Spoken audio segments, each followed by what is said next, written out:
Next up, we've got a great interview with Paul Howard-Jones. You might know him from The Secret Life of 4-Year-Olds. He's here to promote his new book, Evolution of the Learning Brain, or How You Got to Be So Smart. It's all about how we learn and how, of course, young children learn. And we had a great discussion about that, and also about how neuroscientists can work better with people in the early years, practitioners and managers, to help children learn even better.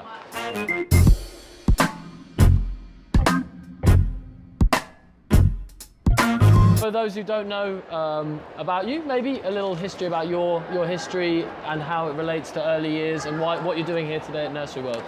Well, I used to be a teacher, and then I became a neuroscientist, and now I'm really sort of focusing on bringing neuroscience into education. I'm interested in all phases of education. I used to be a secondary school teacher, used to train primary school teachers, but I'm also interested in early years, and of course a lot of people know me through The Secret Life of 4 and 5-year-olds. And how was your experience on the programme? What did you learn? How did it break your expectations? Well, I mean, it's an amazing experience. I mean, I'm really privileged to be able to observe children in that way over that sort of periods of time. I mean, I suppose the things that really, I mean, the first thing is quite an emotional experience because you're watching children at that level. You get very involved with their lives, with their conversations, with their dramas. So that was kind of unexpected for me, you know. I mean, sort of halfway through a week, you know, you'll start really worrying about one of them because they're not making any friends and this sort of thing, and you're really feeling the pain.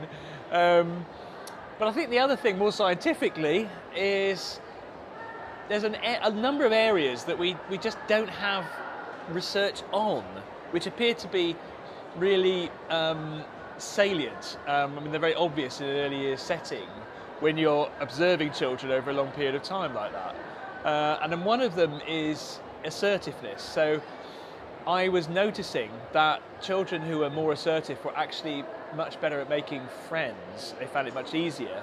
So even if they had other parts of their personality which maybe weren't so positive, the very fact that they were so assertive and they would push their views and opinions forward somehow seemed to make it easier. And then you look at the literature, there's very little on the positive aspects of children's assertiveness.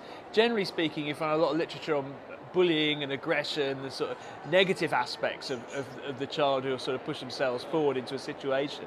But actually assertiveness is something that we all need a bit of, and you see the children who don't have that assertiveness really coming off the worst in many situations. So that was one area. Another area is kissing.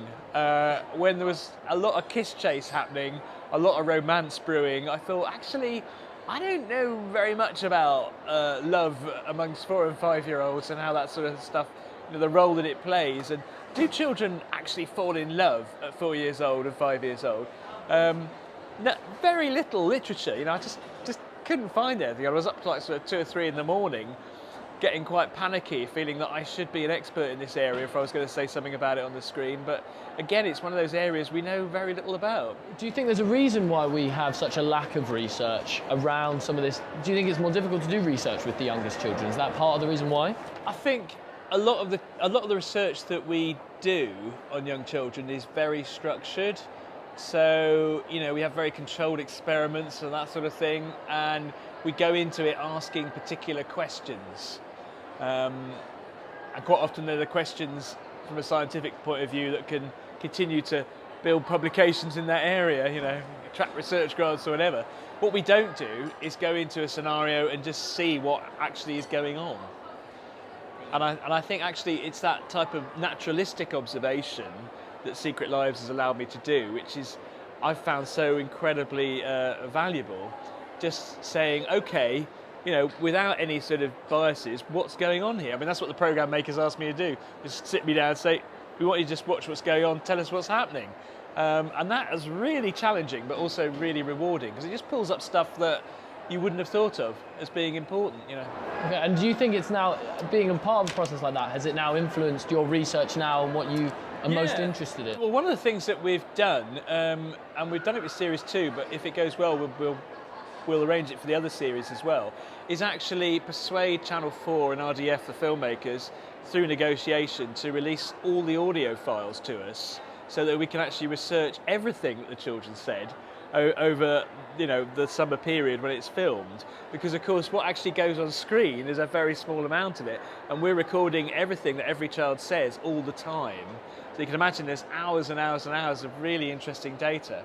So it's an interesting cooperation between TV, media, and actually academic research. Brilliant, brilliant. And you've got a new book out at the moment. It's about you, and it's about your brain, and how did you get to have the brain that you have? I mean, obviously there's genetic variation, but the basic brain of our species evolved over billions of years. And that story of evolution and how the brain evolved has lots of insights about how you can, not just why we've ended up with such a smart brain, but also how you can use it to be a bit smarter. So I guess during that, it's an interesting, because that's what we're most interested in the early years, right? Is how do we help these children to develop the key skills they need? Have you formed what might be called a pedagogy? Have you formed what you consider to be the most important thing? Are you very passionate about, for example, a play-based approach to helping children to learn? What do you think is really important? Well, what I think is really important is the expertise and knowledge of the teacher. So I don't think actually that scientists can tell nursery teachers or any teachers how to teach. The teachers are the experts. But I think that the science and understanding of science is a really important part of that, and I believe that teachers can benefit and their learners can benefit, their children can benefit from having the insights that neuroscience is providing. So that's what I feel passionate about, is trying to find ways of communicating what we are beginning to understand from the neuroscience to educators and teachers, and working with them to find how that is valuable and how that can inform their practice. And I think that's a great point, because actually most of the people who'll be watching this interview, they're not coming at it from your point of view. They are mostly going to be practitioners, managers. So as much as it's about you guys helping to work with them, how do you think we can make things more accessible so that people on the ground working with the children can understand your perspective and the scientific perspective, and also what can they do if they want to search out more that's more accessible rather than having to trawl through a 50-page paper? Well, I mean, first of all, this is one of the reasons why I wrote, well, it was the reason why I wrote the book. So it tells the story of how the brain evolved, and that's a very interesting story, but actually along the way you find out how the brain works, how it learns, and that's really helpful for teachers and parents and learners. But I think that book, but also the rest of my work, has been informed by having conversations and by working and collaborating with teachers. So we've just put neuroscience into our teacher training at the University of Bristol. And I say we because that was only possible because of conversations between myself, providing the science concepts, and the teacher educators who have the expertise to know what student teachers need. They help identify the concepts, the curriculum. I help keep the scientific validity, but they help make it educationally relevant. And you need those two things together. So neuroscientists cannot tell teachers how to teach. Educators quite often feel at sea with the neuroscience. It's only together that we can produce and we can identify the concepts that are most useful in the classroom and find ways of communicating them.